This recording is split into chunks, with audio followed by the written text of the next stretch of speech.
This is Positive Tiger Gamer coming back at you with another opinion and answer short number 10. This time based on the poll I posted on my YouTube channel. We are going to be talking about the different styles of the tank engines. Folks, please note the fact of there are many different kinds of tank engines, so we are going to debunk them all for you. So hopefully you all enjoy this opinion and answer short number 10, the different styles of the tank engines. Here's a scenario for you. You look at one tank engine one day, and then the next day you are looking at a tank engine, but it's different than the tank engine you saw the day before, and you wonder what's the difference between the two tank engines are. You see one that is small and one's large. Well, folks, we're going to make it so simple for you to understand, but first, here's the answer for you, but let's take a look at the definition of the tank engine. A tank engine is known to have a small bunker with water tanks being on the locomotive instead of being in a tender, unlike a tender locomotive who has a coal and water in the tender that trails behind the locomotive itself. So you'll find the small bunker on the back side of the tank engine with water tanks on its side. They are smaller than the tender locomotives, so here are some different ones. There are different styles of tank engines, but the differences are based on the water tanks that are built onto the steam locomotive. So first off, starting with a very interesting one, side tank engines. The tanks are mounted on the sides of the boiler and extended down to the foot plates.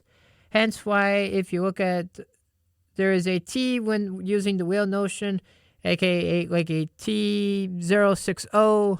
Actually, I take it back. 060T. The T stands for tank engine. An example of that would be Thomas the Tank Engine, as you see in Thomas and Friends. Please note the fact that Thomas and Friends is owned by Mattel. And then next one is saddle tank engines. The water tanks are mounted over the boiler like a saddle, hence the ST and the wheel notion. As you'll see with the steam locomotives. Hence, for example of this, we turn back to the Thomas and Friends, where we see the little green saddle tank engine named Percy, who is friends with Thomas. And then we have what is known as a pannier tank. You'll see these more on the Great Western Railway tank engines. These are the tank engines that have the tanks mounted on the sides, but do not go down to the footplate. They use PT in the wheel notion, aka example of which is Duck the Great Western engine from Thomas and Friends. And last but not least, we have two more to cover.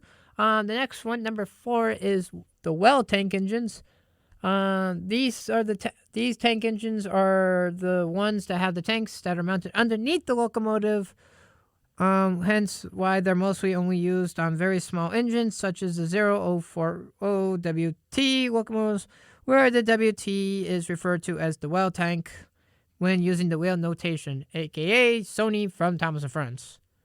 Last but not least, as we have talked about in a previous opinion and short answer, one where we covered the fireless locomotives. Fireless tank engines are the ones that have a large circular tank used for housing boiled and pressurized water heated. That to have a tank engine travel at low speeds around industrial areas without creating smoke and spark from coal-powered fireboxes. So you'll find these in like the industrial settings. I would say you probably would find these probably in like all your industrial areas that use them where you cannot have spark being shot up all over the place. And lastly, but not least, I will save to end this all on this nice little opinion and answer short number 10. The last few words I'll say about the tank engines are that they are great for preservation in heritage railways and railroads across the world because of depending on how long the heritage lines are. Some rely on tank engines, such as the ones I have mentioned in this episode, and that. And pretty much also too, if it wasn't for the tank engines, they would be wouldn't be able to be having trains set up and ready to go, unlike the tender engines. which you've seen numerous videos and that, where the tank engines, when steam ruled the rails, tank engines were the ones that were doing all the shunting work, while the tender engines were the ones pulling the trains and that. So, yeah, so that's going to be it for Opinion and Answer Short number 10. Coming up in Opinion and Short number 11, we will be talking about a mini-series I had done, which is called the Railroad Felines mini-series. So, folks, hopefully you enjoy that. That Opinion and Answer Short will be highlighting all the feline workers that work on the railways, starting from Japan and going into Europe. So, folks, hopefully you enjoy that. So stick around for Opinion and Short Answer number 11, which will be out sometime next week. So, folks, I am Positive Tiger Gamer. That concludes this edition of the Opinion and Answer Short. Hopefully you enjoyed. Feel free to like, comment below, and if you want, subscribe for more Opinion and Answer Short content from my Steam Train blog. Have a positive day, folks.